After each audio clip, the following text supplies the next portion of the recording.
What is up, everybody? Welcome to DFS by the Numbers. These are my full card breakdown and predictions for UFC Vegas 52. We have Amanda Lemos going against Jessica Andrade. I need all the wins, yeah. Harder than all it is. You better move, you might get knocked out. Knocked out. You better move, you might get knocked out. Knocked out. You better move, you might get knocked out. And we are back breaking down another fight card. This card is honestly, very low level, maybe not the most name value, but I will say this card has some extreme potential for violence. I think this could be one of the more violent cards of the year. Lots of fights expected to end inside the distance. If you guys know me, you guys know I love my violence, and you guys know I want to be cashing on some violence tickets. I do have 3 bets already on this card. 4 bets now. 3 of them pretty big bets, so looking to definitely bounce back from a complete disaster of a card last week. Just one of the weirder cards in recent memory in UFC Vegas 51. I hope this card is much better, and I think it will be. So looking forward to that.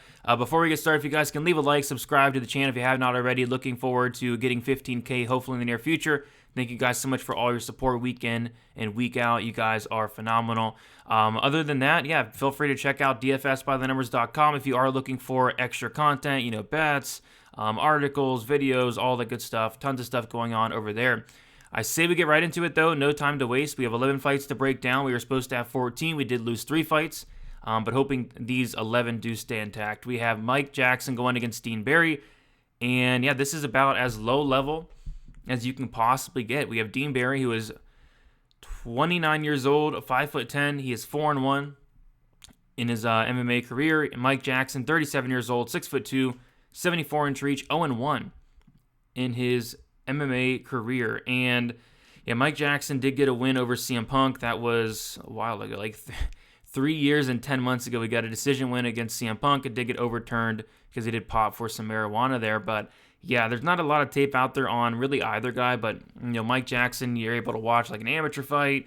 You can go and watch the Mickey Gall fight where Gall clubbed and subbed him in a couple minutes in his debut. And then you can watch the CM Punk fight, which watching that will probably take a couple of years off your life. But in that fight, CM Punk actually had some success early on in the first round.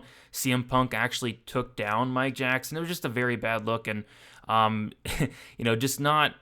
Both guys, you could tell they're not UFC caliber. And I'm actually confused why they're bringing an 0-1 fighter back into the UFC. But you got to think they are going to be trying to build up Dean Barry here. And then when you look at Dean Barry, you're kind of confused because, I don't know why they're trying to build this guy up because, I don't even think Dean Barry is UFC caliber.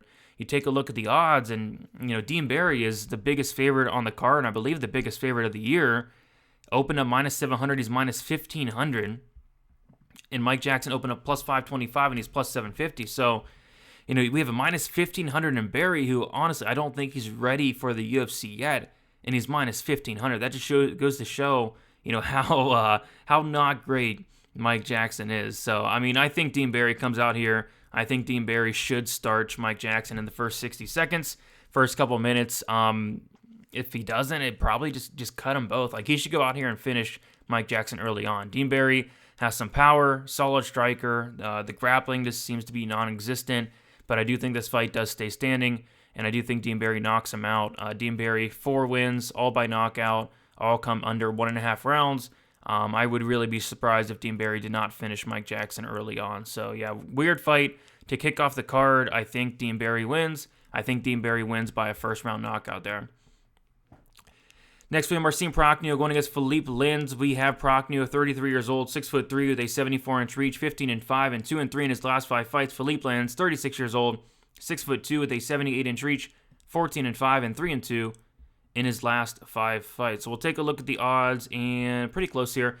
Marcin Prachnio opening up minus 150, currently minus 115. Philipe Lins opening up plus 130, currently minus 105. So very close there on the odds. And Philipe Lins is returning after a pretty big layoff. 1 year and 9 months since he fought against Tanner Boser, got knocked out there. So since then, he's pulled out of 6 fights. I don't know what's going on with Philipe Lins, but he's had 6 or 7 fights canceled, the majority of them being because he is pulling out, whether it's due to him being injured, not being medically cleared. So I don't know what's going on with Philipe Lins, but I'm hoping he's able to make it to the cage this weekend, so we'll have to see there. But Philipe Lins, he's coming back down to light heavyweight. He did fight the majority of his career at light heavyweight, went to heavyweight, won $1 million in the PFL, went to the UFC, and honestly, he's looked horrible. He's looked a complete shell of himself comparing to him to the PFL, where he did win the $1 million, to the UFC. Like, he doesn't look like himself at all. He's low volume. The power doesn't seem to be there. He doesn't do much, and he got out-volumed against Andrei Arlovsky, and then he got knocked out by Tanner Boser. Both those are not a good look, but maybe cutting back down to the light heavyweight could be a good thing for him here. But he is 36 years old, 36 and a half, going against Prachnio, who's going to be the younger fighter. Prachnio had a rough start to his UFC career, to say the least, getting knocked out 3 times in a row, all in the first round. Got knocked out by Mike Rodriguez, got knocked out by Sam Alvey twice in that fight, if you remember it, and they got knocked out by Magomed Ankalaev, no shame in that. And then he bounces back against Khalil Roundtree in a fight where everybody's on the under 1.5, everybody's on Roundtree in round 1, including me, and then he goes out there and just outclasses Roundtree for 3 rounds. He goes out there and he outlands Roundtree 30-16 in round 1, 32-20 in round 2, and then 40-13 in round 3. So his chin held up against Roundtree, and then it held up against Ike Villanueva as well, where he went out there and finished Ike Villanueva in the second round. So he's been looking good. He's been looking, a lot better in those last 2 fights. The volume looks there. Like, if we're talking volume in this fight, the volume advantage all day goes to Marcin Prachnio. This guy's going to throw a lot of volume. It's just with Prachnio, you have to worry about the chin. That is always going to be concerned. So I think it's simple as this. I think Prachnio is going to be winning the minutes here. I think he's going to be out-voluming Philipe Lins, who does not throw much at all in general. I like the striking of Prachnio. It's just the chin is the one concern. So if you like Lins, I'd probably take him to win by knockout. I will be going with Prachnio here. I'm actually going to take Prachnio to win by knockout as well. Prachnio has shown some power, shown some finishing ability, and we do see that Philipe Lins has been knocked out 4 times in his career. I'm going to say Prachnio knocks him out at some point in this fight. I'm going to say second round, but yeah, Philipe Lins can definitely come out here and knock out, Prachnio in the first round. I think it's on the table. It's just I don't like what I see from Philipe Lins since entering the UFC, and I think that trend does continue after a long layoff, multiple injuries it looks like, and then cutting down a weight class, now at 36 years old. So give me Prachnio to win, but it's hard to be confident in a fight like this. Next, we have Aoriqileng going against Cameron Else. I think this is probably my favorite fight on the prelims, to be honest. Aoriqileng, 28 years old, 5'7", with a 69.5-inch reach, 20-11 and 3-2 in his last 5 fights. Cameron Else, 30 years old, 5'9", 71-inch reach, 10-5 and 4-1 in his last 5 fights. Let's take a look at those odds, and we have Aoriqileng opening up -160 currently, -235. Cameron Else opening up +140, currently +200. So on Tapology, it says this fight is at flyweight, and they did this last week as well. They actually messed up like 2 fights last week, but this fight, according to Cameron Else himself, is going to be at bantamweight. So that makes much more sense because Cameron Else has never fought at flyweight ever. This is Cameron Else who's fought at featherweight. I think he's even had I think he's had a fight at 155 as well. Like, this guy's big. I don't really see him cutting down to flyweight here. So Tapology says flyweight, but Cameron Else says bantamweight, and Aoriqileng has fought at bantamweight. So that makes more sense. So I do think this fight is going to be at bantamweight, despite what Tapology does say. But yeah, this is going to be a banger. Like, this is going to be a serious banger.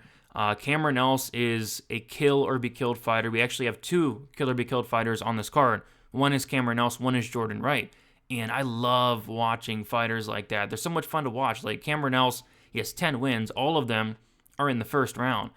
When I tell you this guy falls off a cliff when it hits the second round, I mean, it's bad. Like, when this fight hits the second round, the dude just falls off a cliff. I mean, there's a fight that I watched and went to the second round. Like, this guy had his hands on his knees, like, when the second round first started. Like, he was so tired. 5 losses in his career, and most of those are because if it gets in the second round, he just doesn't have anything left to give. He has been finished in 4 of those 5 losses. One of those does come by decision, and that decision loss was the fight where he was gassed out like a minute into the second round, hands on his knees, and it was not a good look, and his opponent was just able to take him down and control him for the rest of the fight. But Cameron Else is going to bring it. He's going to bring it for the first round. Like, for the first round, this guy is very good. He has a lot of power. He's a BJJ black belt, and he's dangerous. Aoriqileng, This guy is going to want to get into wars. This guy has little to no striking defense. He relies a lot on his chin, and this guy wants to throw down. Both guys want to throw down, and that's why I think this fight is going to be so fun and exciting. I think it's going to be an absolute war. And when we're talking about this fight getting into a war, you got to give me the guy who I think is more durable. I think, Aoriqileng, I don't really view him as a quitter, where I have seen Cameron Else kind of quit before.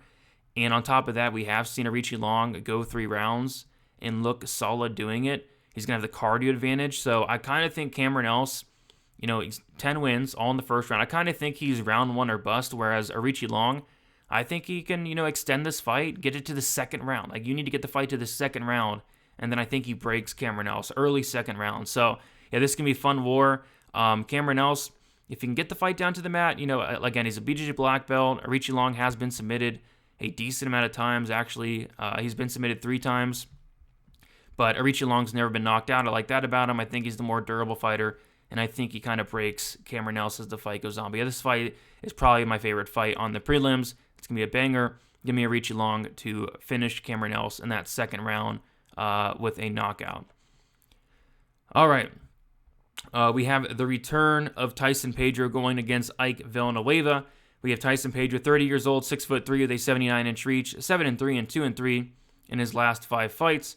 We have Ike Villanueva, who is 38 years old, 6'1", with a 73-inch reach, 18-13, and he is 1-4 in his last 5 fights. So take a look at the odds, and Tyson Pedro is a very big favorite. I believe he's the second biggest favorite on the card, opening at minus 450. He's currently minus 600.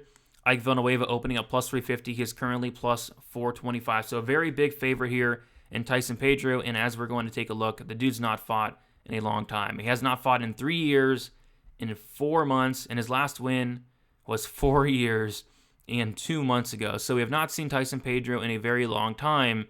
He's a huge, huge favorite. But, once you look into the matchup, you can definitely tell why. Ike Villanueva, this guy has, I want to say, it's got to be up there in terms of, this guy's been finished a ton of times. Ike Villanueva has been, knocked out, 7 times. He's been submitted, 8 times. This guy has been finished a million times in his career. And I think he gets finished here as well. Tyson Pedro, he has fast hands, has power in his hands as well, has a very good submission game. If this fight gets to the mat in any type of way, you got to think that he's going to go out here and he's going to submit Ike Villanueva, who's been submitted 7 or 8 times. And then even on the feet, Ike Villanueva, this guy is very, very hittable. I want to take a look at his striking. It's got to be, 37% striking defense. 37% striking defense for Ike Villanueva, which is, horrendous. And he doesn't have the chin to back it up. He's now 38 years old. He's taken a ton of punishment, obviously. There are some concerns about Tyson Pedro in the layoff, but, Pedro should come in here, knock him out, club and sub. If the fight hits the mat, sub him. I think Pedro wins in round 1. I would not really expect anything else, but, Ike's going to come forward. This is a fun fighter. He's 1-4 in the UFC, all 4 of those fights ending by knockout. All 4 of those fights ending under 1.5 rounds. I think this one does as well, but you got to go with Pedro here. Ike Villanueva has a puncher's chance. Pedro has that long layoff, but yeah, I don't know. I just don't think Ike Villanueva is UFC caliber, honestly, and I think this is going to be his last fight, sadly, in the UFC. Give me Pedro to win. I'll say knockout in that very first round. All right, this is probably my least favorite fight on the card. We have Dwight Grant going against Sergey Khandozhko. We have Dwight Grant, who is, lost my spot here. Dwight Grant, 37 years old, 6'1", with a 76.5-inch reach, 11-4 and 3-2 in his last 5 fights. Sergey Khandozhko, he is 29 years old, 6'1", 74-inch reach, 27, 6-1 and 3-2 in his last 5 fights. We have not seen Sergey in a long time. It's been 2 years and 5 months since we've last seen Sergey.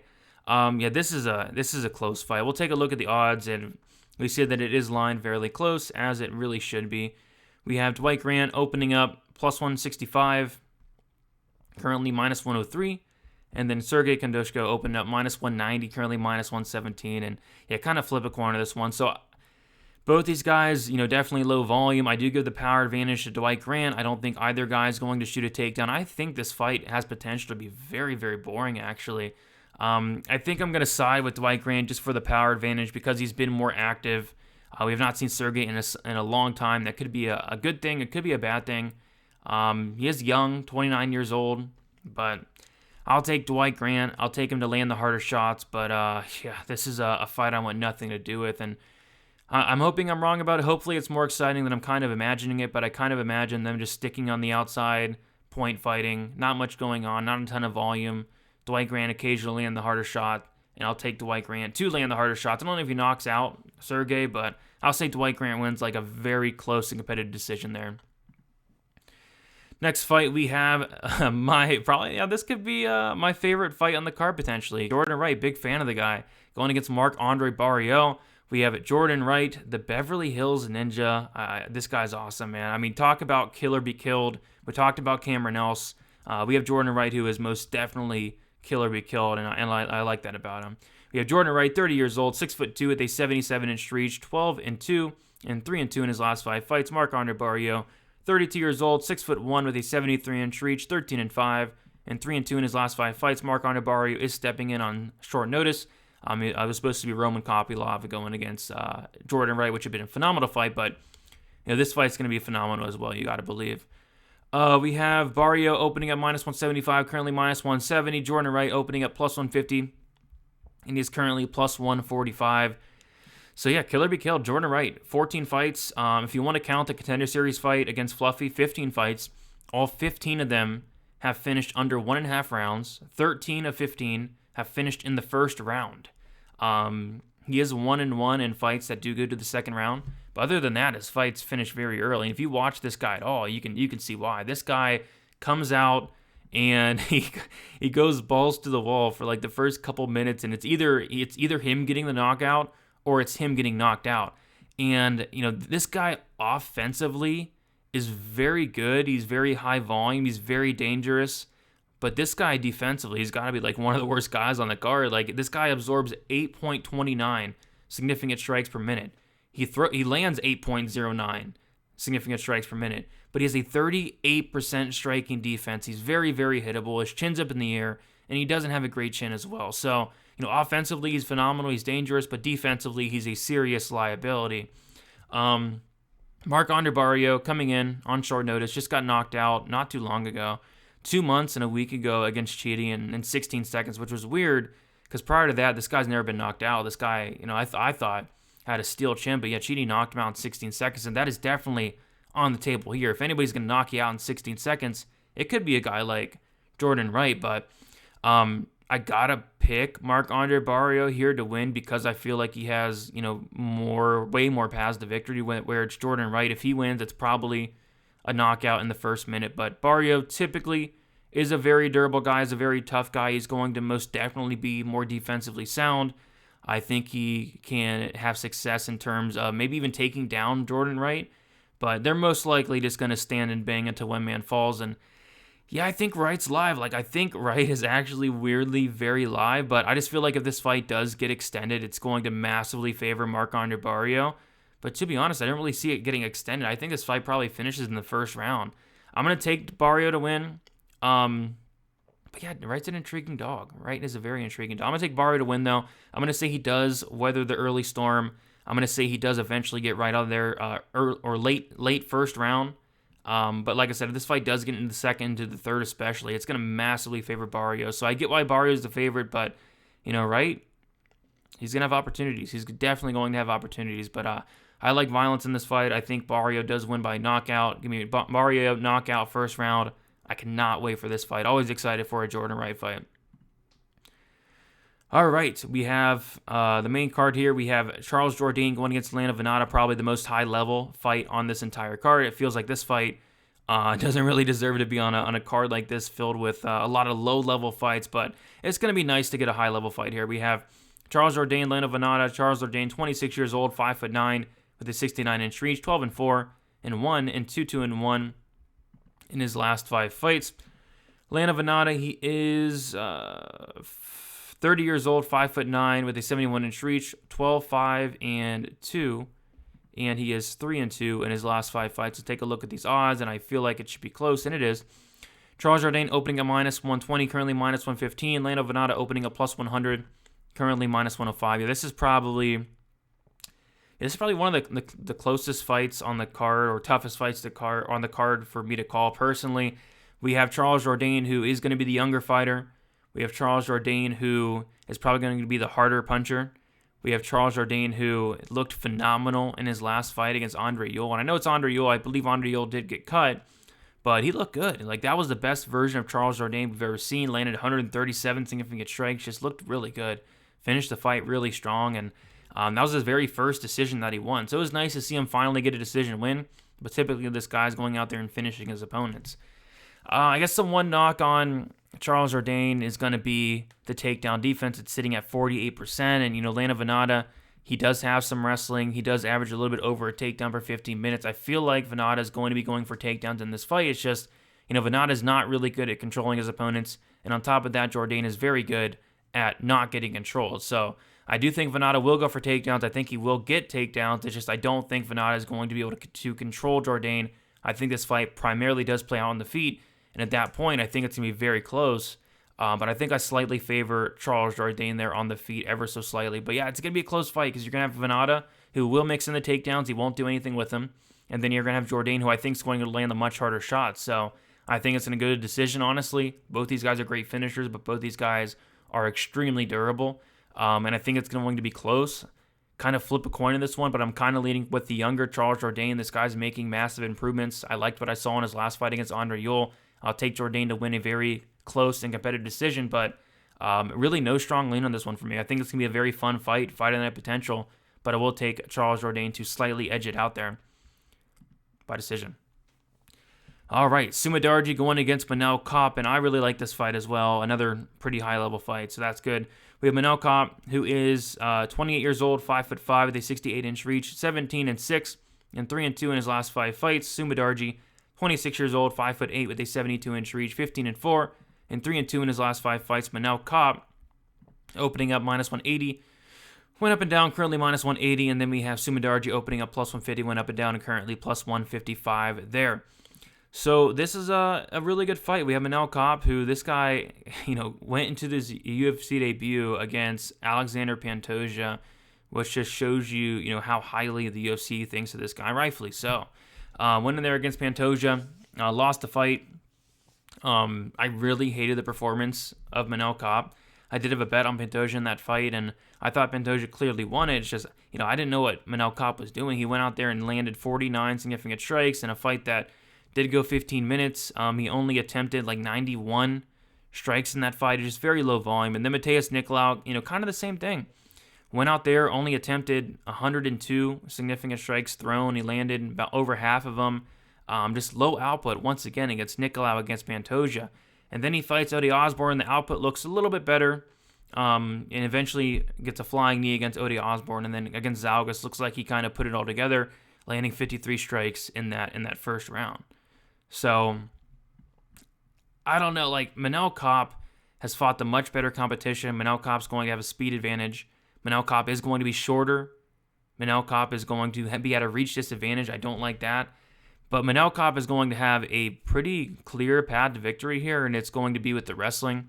Mudaerji has 4 losses. All 4 of them are coming by submission. We saw him lose his UFC debut against Luis Smolka via submission, where he got taken down in the first round, got taken down in the second round, and finally subbed there. Manel Kape, he's either a brown belt or a black belt, but he does have multiple submissions on his record, and he does go to his wrestling here and there. I saw a fight where he did go to his wrestling for 15 minutes straight. He looked good doing it, but I will say his control is not the best, so even if he does get Mudaerji down, will he be able to hold him down? I'm not so sure. So if he does not hold him down, on the feet, this could be close, depending on, is Manel Kape going to come out here and throw volume, or is he going to come out here and dance around like he did in the Alexander Pantoja fight? I'm going to pick Kape to win here. I like what I see from Mudaerji, but this is going to be a massive step up in competition for Mudaerji here, going from, guys like Malcolm Gordon, Zaruk Adashev, guys like that, to a very high-level fighter, Manel Kape. And I just think on the feet, Kape's going to be the more dangerous fighter. I worry about the volume, but on the mat, Kape should have a significant advantage if he does choose that route. I'm not confident he does choose that route. That's why I'm not confident in laying -180 on the guy, but I will say Kape gets it done. I'm going to say Kape gets it done, mixing in the takedowns, having success in the striking, landing the harder shots, maybe even knocking out Mudaerji or submitting him even. If he gets the fight down to the mat, I think a submission's definitely on the table, but I'm going to say Manel Kape does win decision, and if it does go to decision, I think it will be somewhat competitive. But I'll take Kape to win a decision here, but I just don't know if I can trust the guy. I don't like the volume. I don't like his control when he is wrestling, but he should win this fight, you got to think. So give me Kape to win. I'll take Kape to win by decision. I do like him in this spot, but not enough to lay like minus 180 at this point. All right, Maycee Barber going against Montana de la Rosa. We have Maycee Barber, who is 23 years old, 5'5" with a 65-inch reach, 9-2, and 3-2 in her last 5 fights. Montana de la Rosa, 27 years old, 5'7", with a 68-inch reach, 12-6 and 1, and 2-1 in her last 5 fights. Maycee Barber opening up a minus 155 favorite, currently minus 185, and then Montana de la Rosa opening up plus 135, currently plus 160, and this is a fight I really don't want anything to do with, but I think it is a very close and competitive fight here. We have Maycee Barber, who's going to be younger, but she's going to be at both a height and reach disadvantage. You take a look at Maycee Barber, like there was that Roxanne Modafferi fight where she was over a minus 1,000 favorite. She lost that fight, and since she's came back, like I really don't like what I've seen from her. Like since she's came back, she looks not great. Like in the Alexa Grasso fight. That was the fight where she was just punching air for 15 minutes. There's like a video of Maycee Barber like 10 feet away from Grasso, just shadow boxing the entire fight. Like Barber threw 152 strikes and she landed only 40 of them. That was a 26 significant strike accuracy. Like she looked bad in that fight, and Grasso clearly won it. Barber punched air more than she punched Alexa Grasso, and then on top of that, in her next fight against Miranda Maverick, and Miranda Maverick is a phenomenal grappler, brown belt in BJJ. Her striking is a work in progress, Miranda Maverick's, but Maycee Barber went out there and lost in the striking exchanges against Miranda Maverick there. Barber in that fight as well only had a 32% striking accuracy, so more air punching in that fight. She looked better than the Grasso fight, but still, not the best look in the world. And she won that fight on paper against Miranda Maverick, but Maverick clearly won that fight. I don't really think it's debatable. So that was kind of weird. But so what I'm trying to say is like Barber's striking has not looked great at all. In terms of the striking in this fight, she should have the advantage for sure. Montana de la Rosa's striking has improved, but you got to think it's going to be Barber. But if De La Rosa can get this fight down to the mat, she's going to have a solid advantage, especially if she can get on top. De La Rosa, very good grappler, very good wrestler even, and she goes for takedowns early and often. What I don't like about Barber is, Maverick was 1-for-1 on takedowns. Modafferi got her down. Other than that, nobody's really tried to take her down. Jillian Robertson tried to take her down 3 times, was unsuccessful. But in the Roxanne fight, Maycee hurt her knee in that second round. You can go back and watch the fight. I thought it was the first round. It was actually the second round, and it's where Roxanne drops Barber, and Barber lands wrong on her knee, and then she grabs her knee immediately when she hits the mat. And she was talking about she got injured in the first round, and maybe she did, but it just wasn't a good look to see Roxanne Modafferi go out there in the first round and take down Maycee Barber that easy, and then control her for 3 minutes and 44 seconds of that first round. That was not a good look to me. This is a sketchy fight, a fight I want nothing to do with, but just laying minus 200 on Maycee Barber just does not seem like the best idea in the world, especially considering her striking has not looked that great to me. She'll be at a striking advantage here, but if she gets taken down, what is it going to look like? I think De La Rosa can have some success. So yeah, greasy fight, close fight. Give me De La Rosa to mix in the takedowns here. I think it's going to be close. I will have $0 on this fight. Don't really care for it, but I'll take De La Rosa to pull off the upset, and I'll take her to win by a very close competitive decision, mixing in the takedowns. But yeah, it's a close one. Give me De La Rosa there. Co-main event, we have Clay Guida going against Claudio Puelles. And we have Clay Guida, who's 40 years old, 5'7" with a 70-inch reach, 37-21.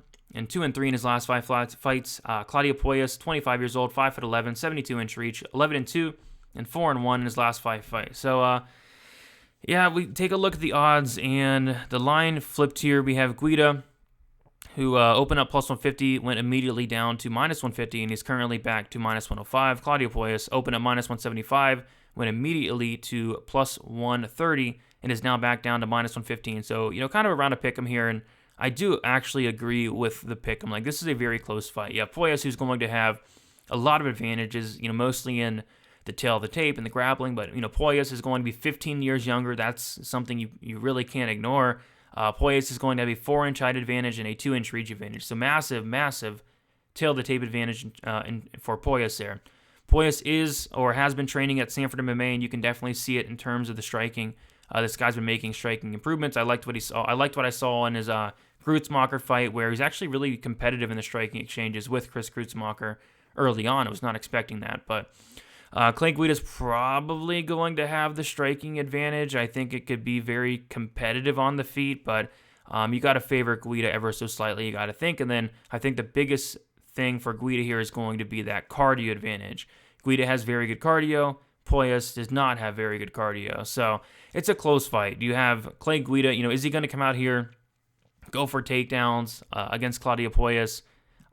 I wouldn't. Puelles is a brown belt in BJJ, very good grappler, finishing over half his wins by submission. And Clay Guida has been submitted 10 times in his career.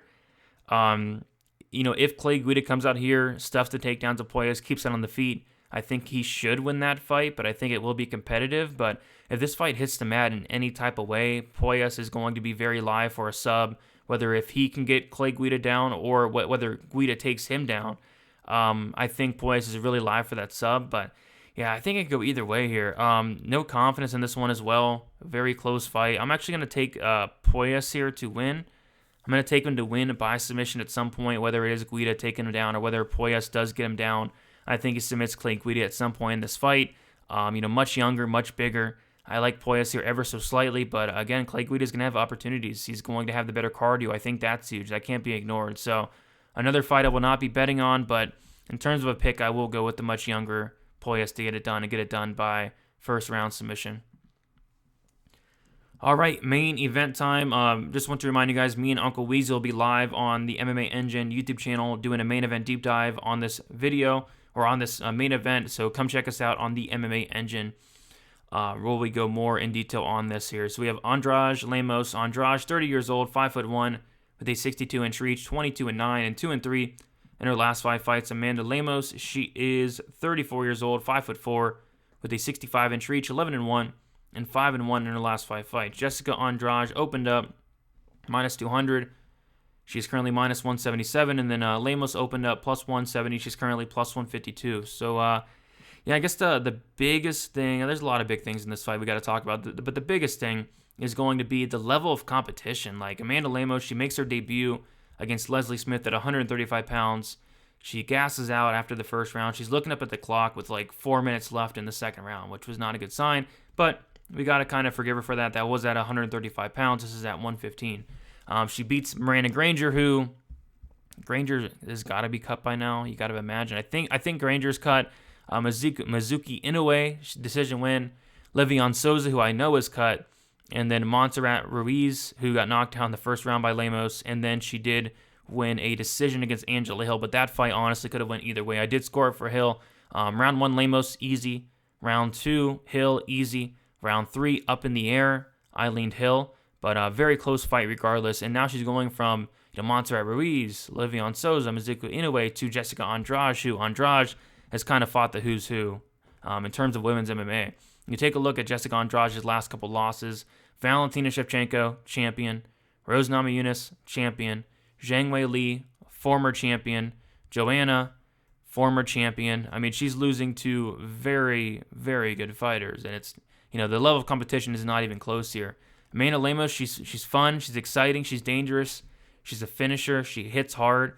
But honestly, in this fight, I kind of think she's just round 1 knockout or bust. Honestly, like her cardio's not great. She's very dangerous early on, but when she gets in that second round, like against Angela Hill in that second round, she didn't have anything left. She didn't throw anything. It seemed like she was kind of reserving her gas tank in that second round. She started going a little bit in the third round, but still did not have much. She only attempted 28 strikes in that second round against Hill. You can't slow down against Jessica Andrade because Jessica Andrade is not going to slow down. She hits very, very hard. She's going to come forward. She's going to pressure. She's going to wrestle. She's going to make Lemos work. She's going to get her tired. I think this is a phenomenal phenomenal matchup for Jessica Andrade. The only thing holding me back is, again, Lemos has a ton of power early on. Jessica Andrade has been knocked out quite a few times. She got knocked out by Valentina Shevchenko round 2. She got knocked out by Zhang Weili round 1. And then you go back, back in 2013, which was so long ago, can't really look into that, but Liz Carmouche did knock her out. She got submitted by Renault and Pennington back in the day as well, but she has been knocked out before, but again, by very, very good fighters in Zhang Weili and Valentina Shevchenko. So is Lemos on that level? No, not at all. So yeah, I like Andrade here. I like her, a lot actually. So yeah, give me Andrade here to get it done. Very tempted on betting her. Just kind of seeing where the line's going. I'm hoping more money comes in on Lemos. But yeah, this line just doesn't not make sense to me. Like, is Lemos going to come out here and, win a decision against Andrade? No, definitely not. Is she going to? I think it's round 1 or bust for Lemos. So yeah, I like Andrade, and I like her quite a bit in this fight. I think she finishes Lemos, and I think she finishes there. Really could be in any round. I think it could be in the first. I think it could be in the second. I think it could be in the third. I think it could be in the fourth. But any round, really. I'm going to say third. I'm going to say third round finish for Jessica Andrade. Lemos is going to slow down. Andrade is not. She's going to put it on her. She's going to make her quit. She's going to make her break. And I think Andrade finishes Lemos in that third round. So that is about it. Went through it. Again, not the highest level card in the world, but this is a violent card. This is a kind of card I love. I think we get a lot of finishes here. And I'm so excited for it. So you guys can leave a like, subscribe, all that good stuff. I'll be back Friday for the live stream to answer any questions you guys have. We'll talk about the weigh-ins, all that good stuff. I'll be back Saturday as well for Best Bet. Me, Uncle Weezy, Narco Cop, and Eric, 1 hour prior to the prelims. And then betting breakdown, like all that good stuff, will be out throughout the week. Make sure you are subscribed so not miss out on that. Check out dfsbythenumbers.com. Lots of stuff going on over there. And yeah, guys, that is about it. So leave a like. Again, we'll talk to you soon. Best of luck. UFC Vegas 52. See you.